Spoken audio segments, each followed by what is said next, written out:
Quest forum में मैं चंद्रशेखर आप सभी का स्वागत करता हूं। जैसा कि हम हिंदी साहित्य के बारे में संपूर्ण जानकारी ले चुके हैं, हमने अपनी संपूर्ण हिंदी साहित्य को 4 लेक्चर में विथ ट्रिक से हमने आपको अच्छे से बता दिया है। अब उससे संबंधित हम महत्वपूर्ण प्रश्नों को लेकर आए हैं, जो विभिन्न प्रकार की गत संबंधित परीक्षाओं में आए हुए प्रश्न हैं। तो हम इनको अच्छे से लर्न करेंगे और इसको क्लास को आगे बढ़ाने से पहले सबसे पहले आप नोट और पेन कॉपी लेकर के बैठिएगा, क्योंकि हम प्रश्न लेकर आए हैं और उनके उत्तर लिखते जाएंगे। आप लोग साथ साथ में क्या करेंगे, उन प्रश्नों को अपनी नोट कॉपी में लिख लेंगे, ताकि जब भी एग्ज़ाम आए तो आपको इस क्लास को देखने में टाइम वेस्ट नहीं करना है। अपन को क्या करना है, बस उस कॉपी को जल्दी जल्दी से रिवाइज हम जल्दी जल्दी से कर लेंगे। तो चलिएगा आगे की ओर बढ़ते हैं। तो सबसे पहले क्या कीजिएगा, हमारी इस क्लास को लाइक कर दीजिएगा, और अभी तक आपने हमारे चैनल को यदि सब्सक्राइब नहीं किया हो तो सब्सक्राइब कीजिएगा और अपने दोस्तों को शेयर कर दीजिएगा, ठीक है ना। तो आप हिंदी साहित्य की हमने जो बताया था वो ट्रिक हमने विथ ट्रिक से आपको अच्छे से समझाया है।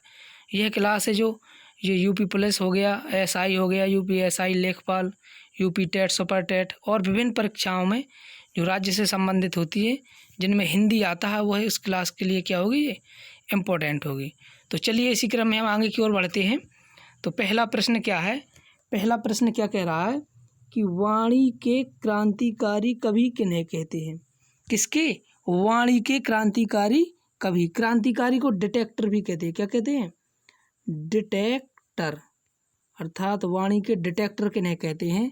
तो वाणी के डिटेक्टर कहते हैं कबीर दास को। किसको कहते हैं, कबीर दास जी को कहते हैं। हम लिखेंगे क्या, तो वाणी के डिटेक्टर कौन है, कबीर दास जी हैं।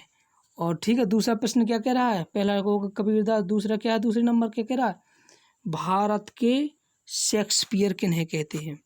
तो भारत के शेक्सपियर किन्हें कहते हैं, हम लोग सभी जानते हैं किनको कहते हैं, कालिदास को। किन्हें कहते हैं, भारत के शेक्सपियर किन्हें कहते हैं, कालिदास को कहते हैं।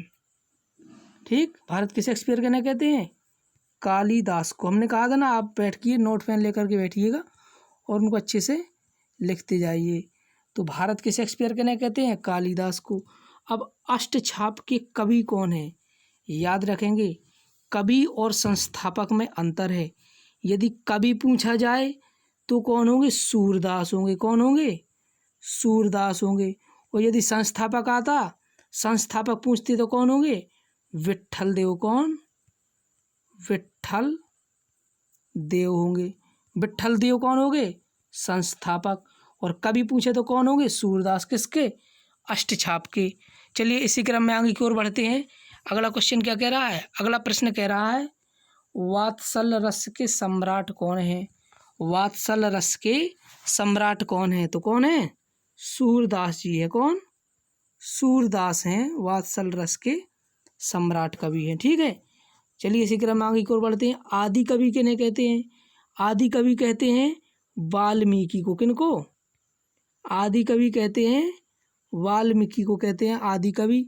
और वाल्मीकि का दूसरा नाम ही क्या है, स्वयंभू। क्या, स्वयंभू कह दो या वाल्मीकि कह दो, एक ही है। तो आदि कवि किन्हें कहते हैं, वाल्मीकि या स्वयंभू। चलिए आगे की ओर बढ़ते हैं। नेक्स्ट कवि कौन है, हिंदी के प्रथम कवि किन्हें कहते हैं। हिंदी के कौन, हिंदी के प्रथम कवि। तो हिंदी के प्रथम कवि, आप इसको इम्पोर्टेंट करके करेंगे, यह है सरहप्पा। कौन, सरहप्पा। तो हिंदी के प्रथम कवि कौन है, सरहप्पा। नेक्स्ट प्रश्न है हिंदी मुस्लिम संस्कृति के प्रतिनिधि, अर्थात वह कवि जो हिंदी, जो मुस्लिम और क्या कहते हैं, हिंदी के क्या हों, प्रतिनिधि हों, अर्थात दोनों को कवि हों, हिंदी में भी और मुस्लिम संस्कृति में भी उन्होंने कविताएं की हों। तो वे कौन है, हम लोग आप सभी जानते हैं कौन है, अमीर खुसरो। कौन है, अमीर खुसरो। अमीर खुसरो कौन है, हिंदी और मुस्लिम संस्कृति के प्रतिनिधि। कौन, अमीर खुसरो। चलिए इसी क्रम में आगे की ओर बढ़ते हैं। अगला प्रश्न क्या है, कह रहा सुरा सुराही सुंदरी कला। सुरा अलग है, सुराही अलग है, सुंदरी कला, सुंदरी काल। सुरा काल, सुराही काल और सुंदरी काल, ये तीनों है ना, ये रीति काल को कहते हैं। किनको, रीति काल को 3 नामों से जानते हैं। या तो रीति काल कह दें, या सुरा काल कह दें, चाहे सुराही काल कह दें, या सुंदरी काल कह दें। सुरा, सुराही, सुंदरी काल किसको कहते हैं? रीति काल को कहते हैं। नेक्स्ट प्रश्न आता है, अलंकार काल किसे कहते हैं? कहने का तात्पर्य जहाँ पर जो काल में अलंकारों की अधिकतम रचना हुई थी। अलंकार तो जानते ही हैं, शोभा बढ़ाना ही अलंकार कहलाता है। तो जो अलंकार काल होता है ना, वो कहता है रीति काल को ही कहते हैं अलंकार काल। किसको? रीति काल को ही कहते हैं अलंकार काल कहते हैं। चलिए आगे की ओर बढ़ते हैं, ठीक है ना। आपने लिखते जाइएगा, जब साथ साथ में क्लास को पॉज कर लीजिएगा, फिर लिख लिया करेगा। चल नेक्स्ट क्वेश्चन क्या है? कला व साहित्य का स्वर्णकाल किसे कहते हैं? याद रखने, कला और साहित्य का स्वर्णकाल किसे कहते हैं? चंद्रगुप्त मौर्य है ना, चंद्रगुप्त कौन? चंद्रगुप्त का जो काल है, चंद्रगुप्त के काल को कहते हैं कला व साहित्य का स्वर्णकाल। किसको? चंद्रगुप्त मौर्य जी के काल को कहते हैं। ठीक, चंद्रगुप्त द्वितीय, चंद्रगुप्त द्वितीय के काल को क्या कहते हैं? कला व साहित्य का स्वर्णकाल। इसी क्रम में आगे क्वेश्चन क्या है? हिंदी साहित्य का स्वर्णकाल। अब हिंदी साहित्य का स्वर्णकाल किसे कहते हैं? आपको हम हिंदी साहित्य की क्लास पढ़ाइए, तो जब हिंदी साहित्य पढ़ाया था तो हमने बताया था, क्या बताया था? हम बताए थे भक्ति काल को कहा गया है हिंदी साहित्य का स्वर्णकाल। तो इसका आंसर क्या होगा? भक्ति काल। क्या होगा? भक्ति काल को क्या कहते हैं? हिंदी साहित्य का स्वर्णकाल।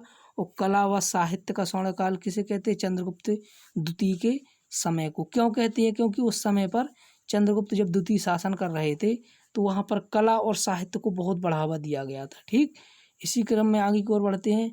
अगला प्रश्न क्या कह रहा है? कह रहा स्थापत्य कला का स्वर्णकाल। कहने का तात्पर्य मूर्तियों की स्थापना करना और विभिन्न प्रकार की कलाओं को जो स्थापना करना, तो उसी को कहते हैं स्थापत्य कला। तो स्थापत्य कला का जो स्वर्णकाल है ना, वो कहा जाता है शाहजहाँ के समय को। किसको? जो शाहजहाँ का समय था, शाहजहाँ का समय को क्या कहा जाता है? स्थापत्य कला का स्वर्णकाल। याद रखें, कला व साहित्य का स्वर्णकाल चंद्रगुप्त द्वितीय, स्थापत्य कला का स्वर्णकाल किसे कहा जाता है? शाहजहाँ के समय को। और जो हिंदी साहित्य का स्वर्णकाल किया जाता है भक्ति काल को। चलिए इसी क्रम में आगे की ओर बढ़ते हैं। अब आता है चित्रकला। चित्र बनते हैं ना, आप मकानों में देखा होगा, विभिन्न प्रकार की कलाकारी होती है, चित्र बनती हैं। तो चित्रकला का स्वर्णकाल कहा जाता है जहांगीर के समय को। कहाँ को? किसको? जहांगीर के समय को कहा गया था। क्या? चित्रकला का स्वर्णकाल। किसके? जहांगीर के समय को कहा गया था। अब हिंदी नवजागरण के अग्रदूत। कहने का तात्पर्य जिन्होंने हिंदी को एक नई दिशा दी, नई मोड़ दिया, बहुत ही उसमें मतलब अच्छे से काम किया, और हिंदी को एक राजकीय भाषा का दर्जा देने में उन्होंने कसर नहीं रखी। तो हिंदी जो नवजागरण है ना, उसके राजदूत किन्हें कहते हैं? राजदूत या अग्रदूत कहते हैं भारतेंदु हरिश्चंद्र जी को। किसको? भारतेंदु हरिश्चंद्र। ठीक, भारतेंदु हरिश्चंद्र जी को क्या कहा गया था? हिंदी नवजागरण के अग्रदूत। किन्हें? भारतेंदु हरिश्चंद्र को। तो आपने यहाँ तक लिख लिया होगा। चलिए इसी क्रम में आगे की ओर बढ़ते हैं। अगला प्रश्न क्या कह रहा है? कह रहा है कवि सम्राट किन्हें कहते हैं? किसे? कवियों में सम्राट। कहने का तात्पर्य सभी कवियों के राजा, सभी कवियों के राजा, अर्थात कवि सम्राट किसे कहते हैं? ये कहते हैं अयोध्या, हाँ बताइए, अयोध्या सिंह उपाध्याय और उपाध्याय हरिऔध। किसे? हरिऔध। तो अयोध्या सिंह उपाध्याय हरिऔध को क्या कहते हैं? कवि सम्राट, कवियों का राजा किसे कहते हैं? अयोध्या सिंह उपाध्याय हरिऔध। इसी क्रम में आगे की ओर बढ़ते हैं। अगला प्रश्न क्या कह रहा है? प्रकृति के सुकुमार कवि, इंपॉर्टेंट लगा लीजिएगा, किसे कहते हैं? सुमित्रानंदन पंत जी को। किसे कहते हैं? सुमित्रानंदन पंत जी को कहते हैं। सुमित्रा शॉर्ट में लिख दे रहे, नंदन पंत, सुमित्रानंदन पंत को क्या कहते हैं? प्रकृति के सुकुमार कवि कहते हैं। आधुनिक मीरा तो आप सभी लोग जानते हैं। आधुनिक मीरा किन्हें कहते हैं? महादेवी वर्मा को। किसको? महादेवी वर्मा को कहते हैं। क्या कहते हैं? आधुनिक मीरा। और आप लोग सभी जानते हैं इनकी एक रचना है यामा। क्या है? यामा। इन्हीं के लिए इनको क्या मिला था, पुरस्कार मिला था। ठीक है ना। तो ये एक ऐसी महिला हैं जिनको किसमें जिनको प्रथम महिला, ये कौन सी है, यह प्रथम महिला हैं। ठीक है ना, जिनको ज्ञानपीठ पुरस्कार मिला। कौन सा, ज्ञानपीठ पुरस्कार। और ज्ञानपीठ पुरस्कार है ना किसमें, हिंदी भाषा के लिए। किसके लिए, हिंदी भाषा के लिए ज्ञानपीठ पुरस्कार मिलने वाली प्रथम महिला कौन सी हैं, आधुनिक मीरा। किसने कहते हैं आधुनिक मीरा, महादेवी वर्मा को। तो इस प्रश्न को भी याद रखेंगे, आधुनिक मीरा किसे कहते हैं, महादेवी वर्मा को। और ये एक ऐसी छायावादी महिला थी, या छायावादी युग में आती हैं, हम आपको पढ़ा चुके अच्छे से। तो छायावादी वाली जो महिला थी ना, यह प्रथम महिला थी जिन्हें हिंदी भाषा के लिए क्या मिला था, ज्ञानपीठ पुरस्कार मिला था। चलिए इसी क्रम में आगे की ओर बढ़ते हैं। अगला प्रश्न क्या है, अगला प्रश्न है प्रथम राष्ट्र कवि कौन है। कौन, प्रथम राष्ट्र कवि, जिनको राष्ट्रीय कवि कहते हैं। तो जो प्रथम राष्ट्र कवि है ना, वे हैं मैथिली शरण गुप्त। कौन, मैथिली शरण गुप्त जी को क्या कहा गया है, प्रथम राष्ट्र कवि कहा गया है। इसी क्रम में आगे की ओर बढ़ते हैं। अगला प्रश्न क्या है, कवियों का कवि किसे कहते हैं। तो जो कवियों का कवि है ना, वो कहते हैं शमशेर सिंह को। किसको, शमशेर सिंह।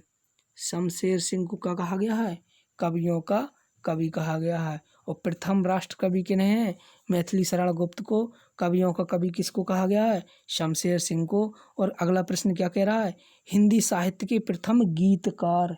हिंदी साहित्य के प्रथम गीतकार, जिन्होंने हिंदी साहित्य में गीत गाकर के हिंदी साहित्य को एक नया रुख दिया था, वे थे विद्यापति। क्या थे, विद्यापति। तो हिंदी साहित्य के प्रथम गीतकार कौन है, विद्यापति। तो यहाँ तक आपने अच्छे से समझ लिया। चलिए इसी क्रम में आगे की ओर बढ़ते हैं। अगला प्रश्न क्या कह रहा है, अब आता है, अब अगला जो हम टाइप लाए हैं, जो पेशा से लाए हैं। किससे, पेशा कहने का तात्पर्य कौन से, जैसे कबीरदास जी है, तो ये पेशे से कैसे थे, जुलाहे थे। आपको पता है नीरू नीमा ने इनको पाला था बचपन में, तालाब के लहर तालाब के यहाँ से इनको कलेक्ट किया था।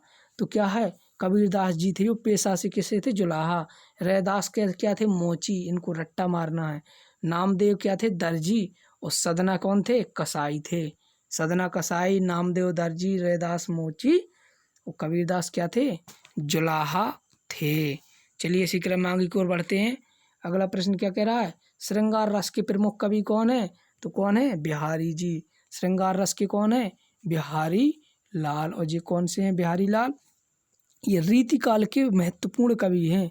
रीतिकाल के सबसे महत्वपूर्ण कवि कौन है, बिहारी लाल, जिनकी रचना क्या है, बिहारी सतसई। क्या है, बिहारी सतसई है। ठीक है ना।